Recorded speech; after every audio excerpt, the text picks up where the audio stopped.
Alright guys, today I'm going to be showing you some redstone piston farm designs that I came up with and thought I would share with you guys. Alright, let's get started. Alright, before I begin, I want to let you know that these farms are tileable. They can be extended horizontally. They are designed to be compact in the least amount of space, or use the least amount of space. They are designed to use the least amount of redstone as I possibly can. And they do not bring the items to you, so you will have to harvest and then collect the items. So there is that. But their purpose was to make harvesting the crop quicker, so you can get to replanting and putting your items away faster. Alright. Farm 1 here is designed for pretty much any crop you want to put into it except for melons, pumpkins, and sugarcane, because sugarcane is not good for piston farms from below, because then all of the crop would be broken and you would have to replant it, which is not normally ideal if you don't want to do so. For melons and pumpkins, you wouldn't want to use this either because there's no place off to the side for them to grow, so you would have to re-till soil when they grow, and you would also have to replant the stems when they grow, which is also not ideal. You don't want that for a pumpkin farm. I have one for melons and pumpkins that I will be showing you next. Here's what the farm does when you step on the pressure plate. Simple, just activates all the pressure plates, or activates all the pistons, so all the crops pop off and you can walk down and pick them up.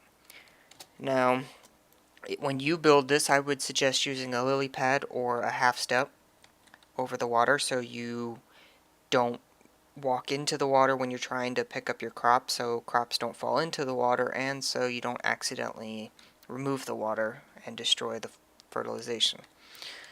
Farm 1 simply works by sending a signal down from the pressure plate into the redstone, which goes into these two repeaters. The repeaters are connected to a block with a redstone dust on it.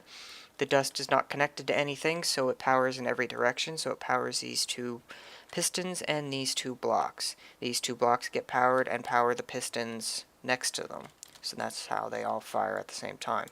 Very easy, very compact, very, the basics of it is, it's just easy to understand. Farm 2 here is the same concept, except it's meant for melons and pumpkins, as you can clearly see. The wiring is a little bit different. When you step on the pressure plate, I'll show you, it only activates these because that's the only part pistons are on. Pops off the crops for you to just run down the center and pick them up, and the farmland is on this side, on the outside, so that the melons and pumpkins will grow inward, so you can just run down the center and pick them up, which will be a lot quicker if you have lily pads and stuff on the water, so they don't fall in there. This works by sending the redstone signal down from the pressure plate into the dust, which then powers the repeater. The repeater then powers the redstone dust, same as that one, and powers the blocks next to it, which power the pistons. Alright, and that's Farm 2. Now Farm 3 is basically the same as Farm 1, except it's only one section of it. You can place anything you want here, again, except for melons and pumpkins. It's not meant for that. The redstone wiring, however, is exactly the same as Farm 2. As you can see, this is basically Farm 2 with the dirt on the sides cut off. And it works the exact same. You step on the pressure plate, it activates, and there you go. Alright, here's what they look like tiled. Here's Farm 1.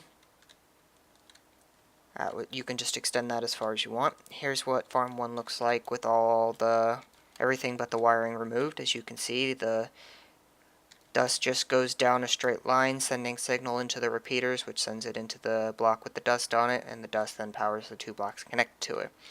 Now, eventually, the further you go, you're going to eventually need to use a repeater to extend this signal down the center, and that's the only difference that I don't have in here that you will need to know.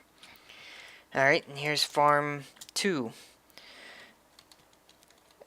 This one tiles exactly the same as Farm 1. And like I said, they all activate when you step on them. And this is what it looks like without any of the pistons or dirt or water on it. It's very simplistic. And as you can see, you just you send the signal down a line, and as it goes down the line, at each repeater, it goes into the block, which powers the dust, and then the dust powers the two blocks it's next to, which then activate the pistons next to it. Alright, and for the final thing I'm going to show you, this is what they would look like all connected, except I have put breaks in them for the water to make it even and look the same. Now, for this design, I wanted it to be small, and I wanted, when you connect them, I wanted them all to retain their individual activations, their switches, so you could activate each farm individually and all of them at the same time. So I had to come up with a way that when you stepped on the pressure plate, it didn't send the signal backwards and activate all the farms. And this is what I came up with. Very basic, simple, nothing hard about it. It's just, when you flip the switch, it sends the signal down into a repeater, which powers the block, which then powers this dust, because this dust isn't connected to anything. So it accepts input from all directions.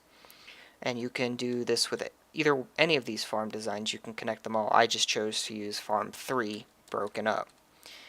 And as simple as that. There'll be a download link in the description that'll take you to Planet Minecraft, where you can get a schematic and a world download to get this download. And there will also be more images for you to look at and see the individual farms. Now when you come into this world, you're going to have 3 books. These books are just going to give you a little bit of information about the different farm designs, and that's all they are. You can look at those, or you can just take a look directly at the farms I have here, either one. I also put signs so you know which is which. Alright, and that's about it. Thanks for watching.